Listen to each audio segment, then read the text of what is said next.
जनार्दन है और जनता के जुनून का नाम है जमहूरियत। भारत माता की, भारत माता की,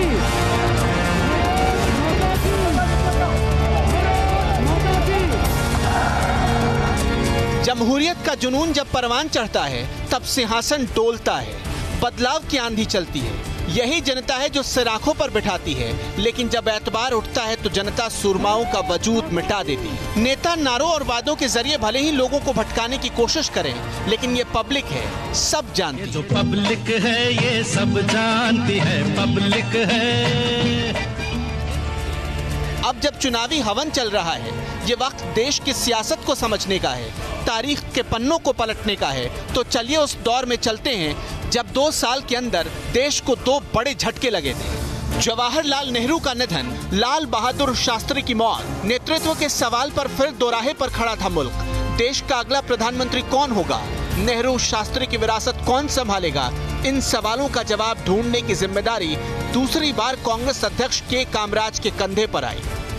कांग्रेस के ज्यादातर नेता गुलजारी लाल नंदा के फेवर में थे, लेकिन कामराज की अगुवाई वाले सिंडिकेट को जो चेहरा सबसे ज्यादा मुफीद लगा वो था इंदिरा गांधी का। 2 साल के अंतराल में हिंदुस्तान ने 2 लोकप्रिय प्रधानमंत्री खोए। पंडित नेहरू और लाल बहादुर शास्त्री के निधन के बाद देश को लग रहा था कि एक ऐसे नेता की आवश्यकता है जिस पर जनता विश्वास कर सके। कांग्रेस के अध्यक्ष कामराज का मानना था कि देश के सामने 2 विकल्प हैं, इंदिरा गांधी जो कि पंडित नेहरू की बेटी हैं, और उसके साथ साथ मोरारजी देसाई। मोरारजी देसाई एक हठधर्मी व्यक्ति थे, ऐसा कामराज का मानना था। और कामराज को लगता था कि सिंडिकेट के लिए एक ऐसा व्यक्ति मुफीद होगा जो कि सिंडिकेट की बात कहे, सिंडिकेट की बात सुने और समझे, यानी कि कलेक्टिव लीडरशिप। लेकिन मोरारजी देसाई ने अपने आप को विकल्प के तौर पर प्रस्तुत नहीं किया, यह भी साबित करने की कोशिश की वो प्रधानमंत्री बनना चाहते हैं। ऐसे में कामराज ने देश के सभी कांग्रेस के मुख्यमंत्रियों और सांसदों से बात कर इंदिरा गांधी को प्रधानमंत्री पद के लिए न सिर्फ नियुक्त करवाया, बल्कि ये सुनिश्चित भी किया कि मोरारजी देसाई कम से कम रास्ते में रोड़ा ना बने। इंदिरा गांधी सिंडिकेट की बातों को सुन रही थीं और यही वजह थी कि उनके ऊपर एक नारा दिया गया, यूं कहे कि एक लेबल चिपका दिया गया, गूंगी गुड़िया। न्यूज नेशन ग्राउंड जीरो पर रायबरेली में है। हम इंदिरा के संघर्ष, इंदिरा की सियासत को समझने की कोशिश कर रहे हैं। इंदिरा गांधी का हिंदुस्तान का पीएम बनना पूरी दुनिया के लिए बड़ी घटना थी। अमेरिका की टाइम्स मैगजीन की कवर पेज पर इंदिरा की तस्वीर थी। वो हिंदुस्तान का संकट काल था, देश की सुरक्षा का सवाल था और गंभीर खाद्य संकट से मुल्क को निकालने की चुनौती थी। उसके साथ ही 48 साल में देश की पहली महिला पीएम बने इंदिरा गांधी के सामने वजूद का संकट था। नेहरू की लाडली इंदू को कांग्रेस के दिग्गज पीएम इंदिरा का दर्जा देने को तैयार नहीं थे। कामराज ने इंदिरा से शास्त्री कैबिनेट के सारे मंत्री बनाए रखने को कहा। हालात से जूझ रही इंदिरा को पहली अग्नि परीक्षा का सामना करना पड़ा 1967 के चुनाव के जरिए। ऐसा चुनाव जिससे इतिहास बदलने वाला था। इस चुनाव के जरिए इंदिरा को खुद को साबित करना था। ये तस्वीर बयां करती है कि चुनाव में उन्हें कितनी मुश्किल आई। भुवनेश्वर में चुनावी रैली के दौरान इंदिरा पर पथराव किया गया, जिससे उनकी नाक पर चोट भी लगी, लेकिन वो मैदान में डटी रही। इंदिरा ने जज्बा तो दिखाया, लेकिन रिजल्ट कांग्रेस के लिए बड़ा झटका था। दिल्ली में कांग्रेस की सत्ता में वापसी तो हुई थी, लेकिन कांग्रेस की ताकत, कांग्रेस का कद छोटा हो गया था। लोकसभा चुनाव में कांग्रेस का वोट 4% घटा था। सीटें 361 से घटकर 283 रह गई थी। एक एक खून का खतरा जिसका मेरा है, वो एक एक खून एक भारत को जीवित करेगा। विधानसभा चुनाव में भी कांग्रेस को हार का मुंह देखना पड़ा। 8 राज्य कांग्रेस के हाथ से निकल गए। 67 से 71 का वो दौर हिंदुस्तान के लिए बड़ा महत्वपूर्ण था, और वो इसलिए क्योंकि उस दौर में भाषा आधारित क्षेत्रवाद बड़े पैमाने पर हिंदुस्तान की अखंडता को चुनौती दे रहा था। तमिलनाडु में द्रविड़ आंदोलन बड़ा आयाम ले चुका था। दरअसल इतना बड़ा कि जब विधानसभा के चुनाव हुए तो कांग्रेस के अध्यक्ष कामराज अपनी ही सीट हार गए। एक ऐसा दौर उस वक्त आया जब पूरे देश में जहां कांग्रेस का वर्चस्व हुआ करता था, 8 प्रमुख राज्यों से कांग्रेस का सफाया हो चुका था। केरल ले लीजिए, तमिलनाडु ले लीजिए, बंगाल ले लीजिए, इन तमाम राज्यों में कांग्रेस गायब हो चुकी थी। यह दरअसल सिर्फ इंदिरा गांधी की विफलता नहीं थी, यह दरअसल सिंडिकेट की विफलता थी। यह दरअसल कांग्रेस पार्टी की सबसे बड़ी कमजोरी थी। कांग्रेस सत्ता पर फिर काबिज हुई। इंदिरा गांधी खुद चुनाव जीत गई, लेकिन जो पार्टी का हाल हुआ उससे इंदिरा गांधी की हैसियत पर भी सवाल उठाए जाने लगे। संसद में विपक्षी दलों ने इंदिरा पर कटाक्ष किया। इंदिरा गांधी पर कटाक्ष करने वालों में सबसे आगे थे राम मनोहर लोहिया। संसद में लोहिया ने इंदिरा गांधी को कई बार गूंगी गुड़िया कहा।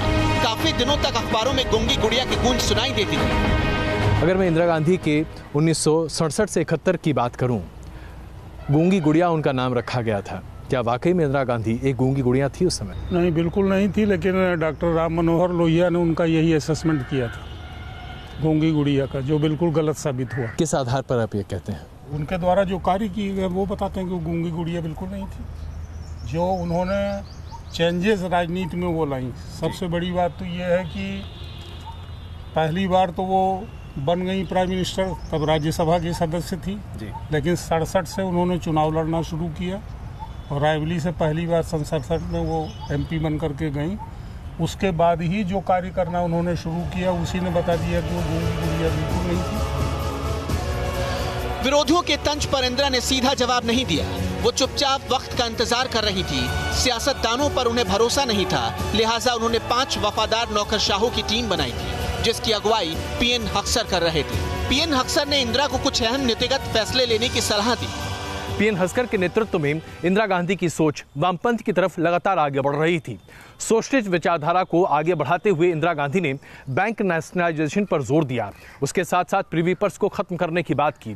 सुप्रीम कोर्ट में ये दोनों मामला गया और सुप्रीम कोर्ट ने सरकार के इस कोशिश को रोक दिया। इमेज जो थी उनकी, ये वो कॉमन मैन के लिए काम करती थी। बैंकों के नेशनलाइजेशन से बहुत बड़ा एक उन्होंने इरादा अपना दिखाया कि जो पैसा था वो उन्होंने छोटे किसानों के लिए पहली बार उनको ऋण की व्यवस्था की गई और इरिगेशन और एग्रीकल्चर इक्विपमेंट्स के लिए उनको लोन मिलने लगे, जो साहूकारों से उनको मुक्ति दिलाने का उन्होंने प्रयास किया। बैंक का राष्ट्रीयकरण, ग्रामीण और शहरी मजदूरों के लिए न्यूनतम मजदूरी गारंटी का ऐलान, ये ऐसे ऐलान थे जिससे पार्टी के युवा नेताओं में इंदिरा का समर्थन बढ़ने लगा।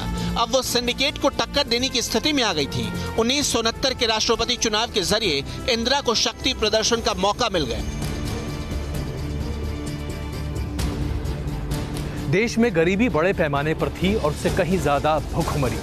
2 साल लगातार अकाल के बाद हिंदुस्तान को अनाज की जरूरत थी और इंदिरा गांधी ने दुनिया के तमाम देशों से सहायता मांगकर लोगों के लिए अनाज मुहैया कराया। उस वक्त जरूरत थी इंदिरा गांधी को अपना एक अलग अस्तित्व बनाने की, एक पहचान बनाने की। PN हक्सर उस वक्त इंदिरा गांधी के प्रमुख सचिव हुआ करते थे और उन पर इंदिरा गांधी काफी निर्भर किया करती थी। राष्ट्रपति का चुनाव सामने था, ऐसे में सिंडिकेट और कामराज चाहते थे कि नीलम संजीवा रेड्डी को राष्ट्रपति पद के लिए मनोनीत किया जाए, लेकिन इंदिरा गांधी ने VV गिरी को राष्ट्रपति पद के उम्मीदवार के तौर पर सामने प्रस्तुत करने की कोशिश की। सिंडिकेट और कामराज को शिकस्त हासिल करनी पड़ी, क्योंकि इंदिरा गांधी ने उस वक्त एक नई विचारधारा को सामने रखा कि सांसद अपने विवेक के आधार पर वोट कर सकते हैं, पार्टी की लाइन पर नहीं। यह पहला मौका था जब लोकतांत्रिक परंपराओं और परिपाटी को पार्टी के भीतर दरकिनार किया जा रहा था।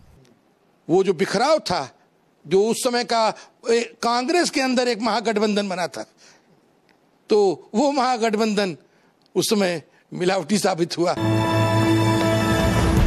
इस चुनाव के जरिए देश को पहली बार इंदिरा की जोड़ तोड़ की सियासी शक्ति का एहसास हुआ। पहले पार्टी को तोड़ा, फिर CPI की मदद से सरकार बचाई। इंदिरा अब सियासत की माहिर खिलाड़ी बन चुकी थी। 1971 के चुनाव ने इंदिरा को सियासत के शिखर तक पहुंचा दिया। सिंडिकेट के साथ मोह भंग हो चुका था और उसके साथ साथ कांग्रेस पार्टी का विभाजन भी। इंदिरा गांधी अपने दम पर चुनाव के मैदान में थी।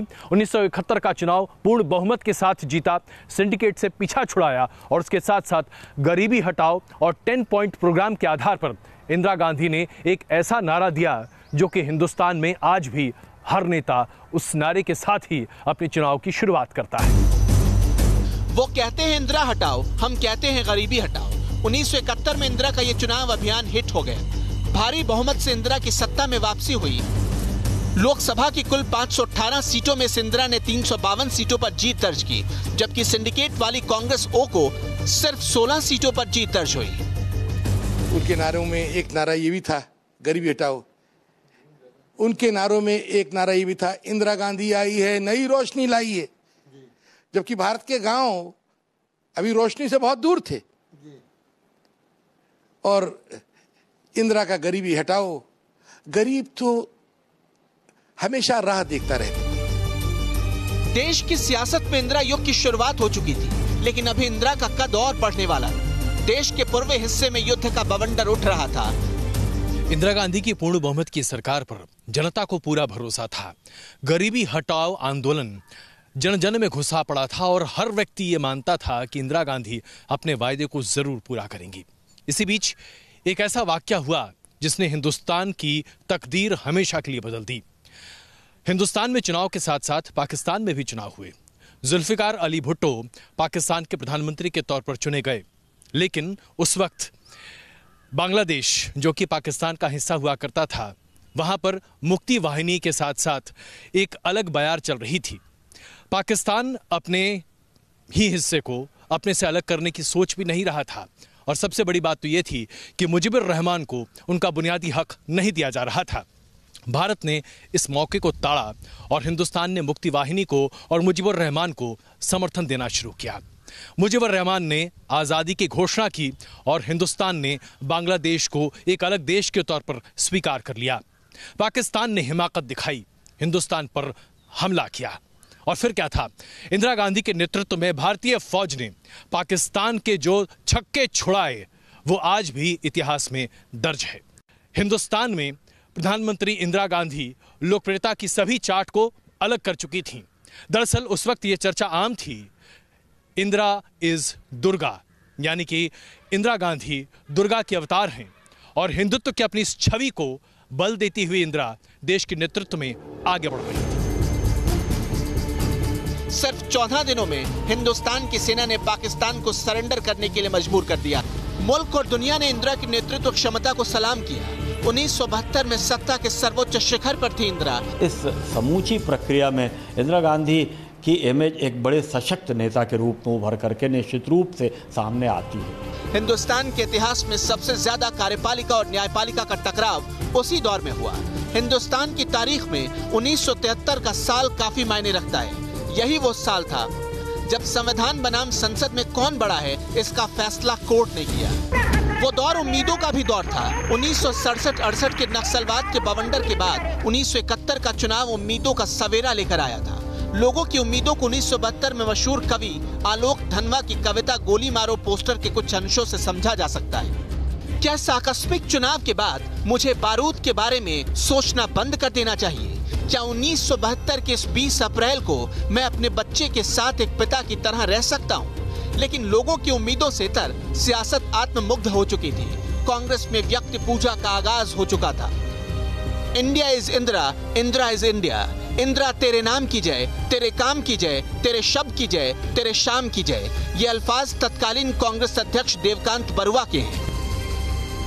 कांग्रेस में राग दरबारियों का बोलबाला हो चुका था। श्रीलाल शुक्ल की मशहूर उपन्यास राग दरबारी का प्रकाशन वैसे तो 1968 में हुआ, लेकिन 1972 के बाद ऐसा लगा मानो देश की राजधानी दिल्ली उपन्यास के शिवपालगंज में तब्दील हो गई। 1971 के बाद सियासत में इंदिरा के बेटे संजय गांधी की सक्रियता नजर आने लगी। महज 33 साल की उम्र में ही संजय गांधी सत्ता और सियासत की धुरी बन गए थे। इंदिरा गांधी के निर्णायक फैसलों में संजय का दखल था। कांग्रेस में युवा संजय गांधी का असर बढ़ता जा रहा था। वहीं देश की सड़कों पर युवा गुस्से से उबल रहे थे। 1973 में अहमदाबाद के कॉलेज कैंटीन से शुरू हुआ छात्र आंदोलन पूरे देश में फैल गया और उसकी अगुवाई कर रहे थे जयप्रकाश नारायण। पटना के गांधी मैदान से जब जेपी ने संपूर्ण क्रांति का नारा दिया तो दिल्ली का सिंहासन डोलने लगा। लेकिन जिस घटना ने इंदिरा को हिला कर रख दिया था वो था एक मुकदमा। सिंहासन खाली करो की जनता आती है। मुश्किलों में घिरे इंदिरा सरकार के खिलाफ विरोधियों ने यही नारा बुलंद किया। रामलीला मैदान में जेपी की रैली में पहली बार ये नारा सुनाई पड़ा। रामधारी सिंह दिनकर की कविता की ये पंक्तियां सरकार विरोधी मुहिम का हिस्सा बन गई। इसके बाद इंदिरा सरकार ने जो कदम उठाया उसने देश को हिला कर रख दिया। 25 जून 1975 हिंदुस्तान में इमरजेंसी लागू कर दी।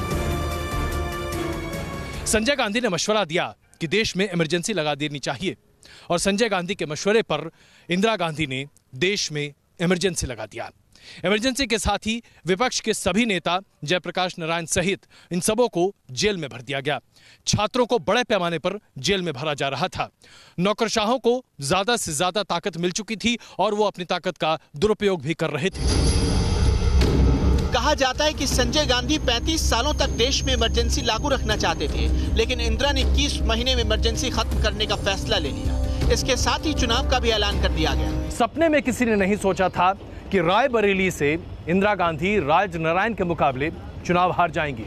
इंदिरा गांधी ही नहीं बल्कि अमेठी से संजय गांधी भी चुनाव हार गए, एक ऐसे प्रत्याशी के द्वारा जिसे शायद कोई जानता तक नहीं था।